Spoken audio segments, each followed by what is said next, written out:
সিপাহীজলা জেলার ৬টি ব্লকের ভোটকর্মীরা আজ নির্বিঘ্নেই পৌঁছে গেছেন নিজ নিজ ভোট কেন্দ্রে।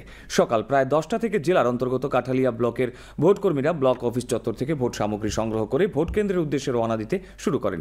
ব্লকের অন্তর্গত ৮৪টি ভোট কেন্দ্র রয়েছে। প্রতিটি ভোট কেন্দ্রে ৩ থেকে ৪ জন নিরাপত্তা কর্মী নিরাপত্তার কাজে নিয়োজিত থাকবেন বলে জানিয়েছেন কাঠালিয়া ব্লকের বিডিও তথা রিটার্নিং অফিসার হোমাগ্নি ভট্টাচার্য। তিনি জানিয়েছেন, ব্লকের অন্তর্গত ২১৭টি পঞ্চায়েত আসনের মধ্যে আগামীকাল নির্বাচন হবে ১৮৫টিতে। পঞ্চায়েত সমিতির ১৩টি আসনের মধ্যে 10টিতে ও জেলা পরিষদের ৩টির সবকটি আসনে নির্বাচন হচ্ছে। গোটা প্রক্রিয়া শান্তিপূর্ণভাবেই চলছে বলে জানিয়েছেন এক ভোটকর্মী।